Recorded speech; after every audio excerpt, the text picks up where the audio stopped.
এটা হচ্ছে আমাদের ব্লাউজের আরেকটা পার্ট। বোতামের সাইডটা যখন সেলাই করেছিলাম তখন এক্সট্রা কাপড়টা উপরের দিকে দিয়েছিলাম। এখন এই গড়ের সাইডটা যখন সেলাই করব তখন উপরের কাপড়টা নিচের দিকে দেব, তাই উপর থেকে সেলাই করছি। সামনের যে সাইডটা থাকবে সেই সাইড থেকে সেলাই করে নিচ্ছি।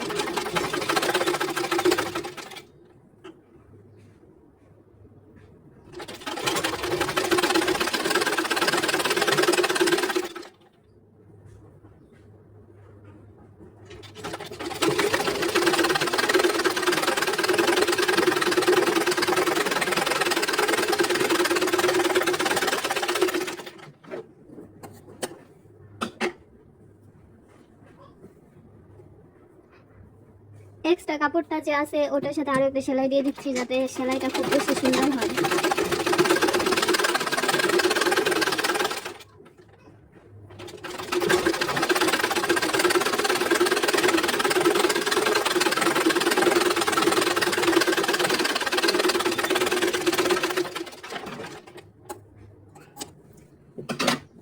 কাপড়ের সাথে এক্সট্রা কাপড়, মূল যে ব্লাউজের পার্টটা আছে সে পার্টের সাথে এক্সট্রা কাপড়টা জয়েন করা হয়ে গেছে। এখন এটা জাস্ট ভাঁজ করে ভেতরের দিকে সেলাই করে দেব। উপরের পাশে একটু দেখা যাবে না, এরকম ভাবে সেলাই করব।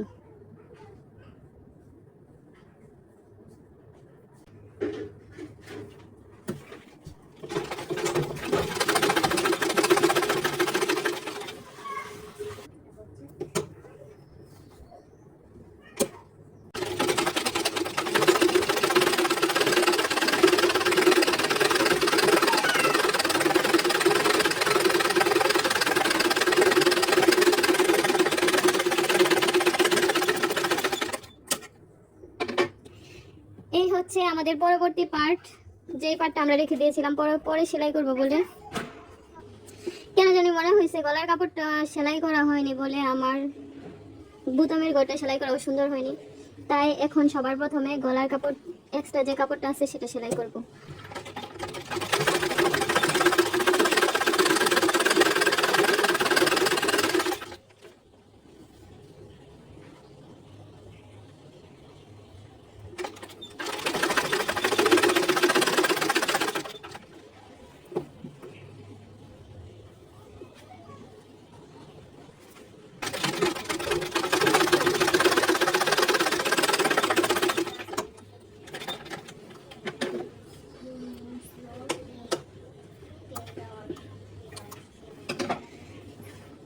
যে সেলাইটা খুলেছিলাম সেই সেলাইটাকে আবার সুন্দর করে দিব, যেন খুব সুন্দর সেট আপ হয়। তার জন্য এখন হয়তো বা তাও আগে যেরকম হয়েছে তার চেয়ে একটু ভালো হয়েছে।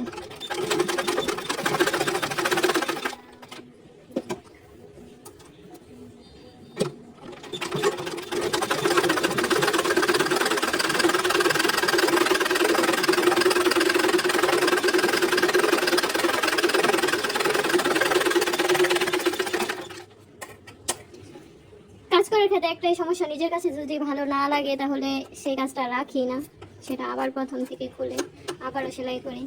তারপরেও মনে হয়নি এই কাজটা অনেক বেশি ভালো হয়েছে, মোটামুটি হয়েছে, নিজের চোখের শান্তি।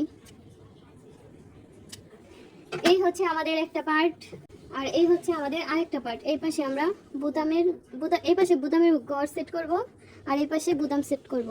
এখন একটার উপর আরেকটা রেখে যেভাবে থাকবে আর কি সামনের পার্টটা, সেরকমভাবে মেশিনের সেলাইগুলো একটু বড় করে একটা সেলাই করে নেব, যাতে ব্লাউজটা তৈরি করার পরে আমরা সেই সেলাইটাকে খুলে ফেলতে পারি।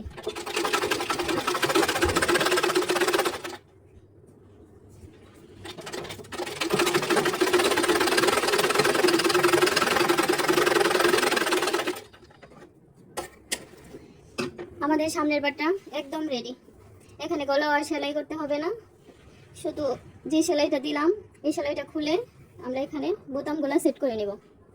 এই হচ্ছে আমাদের সামনের পাটটা। যেহেতু এখানে একটা মাত্র টিকেন দিছি, আর যদি প্রয়োজন হতো তাহলে এখান থেকে একটা টিকেন দিয়ে নিতাম এখান থেকে, তাহলে পারফেক্ট ব্লাউজ হয়ে যেত এখান থেকে আর এখান থেকে একটা টিকেন দিয়ে নিলে।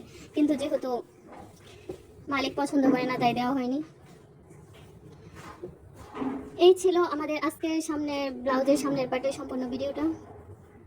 পরবর্তীতে আবারও দেখা হবে। সবাই ভালো থাকেন, সুস্থ থাকেন। আসসালামু আলাইকুম।